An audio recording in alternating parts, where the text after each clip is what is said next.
In dental school, you're taught how to do dentistry one way. But if we know anything about dentistry, there's 1,000 different ways to cut a tooth. Just because you have a diploma doesn't mean that your education's over.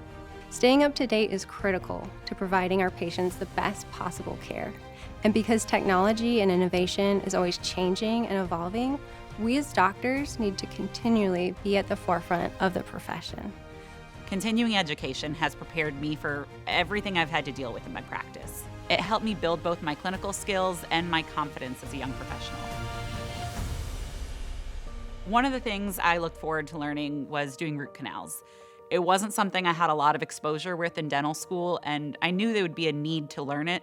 It's something that my patients would require, especially when they're in pain and asking for help.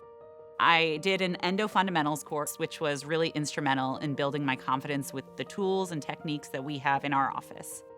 But there was also something I wasn't expecting. The course taught you how to recognize your own limitations. It taught us when to take on certain cases versus needing to refer a patient out to a specialist. Insights like that were huge for me. So I took the next step of an endo course, where I was able to learn how to do molar root canals and being able to work one-on-one with an endodontist to really refine my skills gave me the perfect amount of confidence at the perfect time in my career. Continuing education is critical to our profession, and it should be a part of doctors and hygienists' development throughout their career. It's important for performing new procedures and helps with staff development, building culture, and career growth. I recently was able to complete a full aesthetic case for a patient who had been wanting to transform her smile for decades. She didn't really know what her options were, but by working through the aesthetic continuum, I was able to do a full mouth of crowns and veneers and actually some bridges that replaced her partial dentures that she had had for years. Seeing her see her smile for the first time in a mirror after we were all done and the big hug she gave me was really just a monumental moment in realizing how important what I do is and how much I can serve my patients and create that happy, healthy smile they've been looking for. Understanding of the new procedures and the technology is the reason patients choose us over other doctors. And maintaining that trust is the life of the practice. Taking a course dedicated to leadership and team management truly helps you be the best doctor you can for your team members. I've always been able to select exactly what courses I want to take so that I can customize my skills to the things I want to do in my office. One of the things that I've been teetering on the edge of learning is whether or not I want to get into placing implants. It's definitely the number one thing I refer out right now, and I know that patients are always a lot happier when they're able to stay in office. If I'm not learning and growing, I'm moving backwards. Finding good mentors is also important for your development.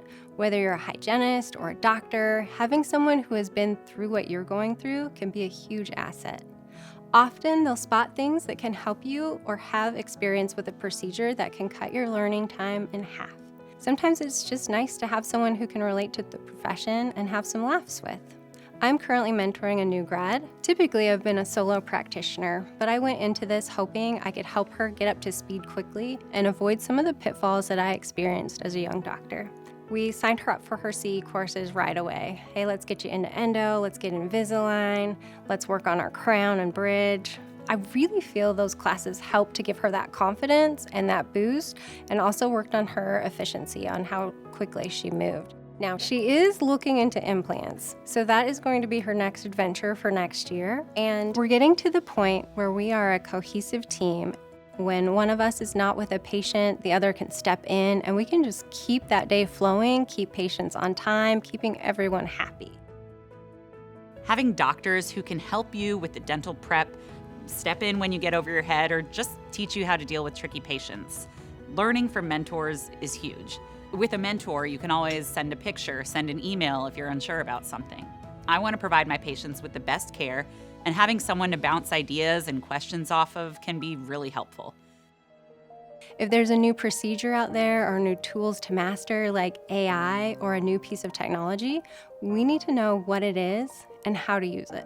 Patients trust us to have the knowledge and education to provide the latest, most up-to-date care, and we owe it to them to be masters of our craft. My name is Ashley Housley, and I am a Heartland Dental supported doctor. I can't imagine a time in my career where I won't be learning something new from either a CE course, from my team members, or from a mentor doctor. This profession is always evolving. If I'm not learning and growing, I'm moving backwards. My name is Grace Eichler, and I am a Heartland Dental supported doctor.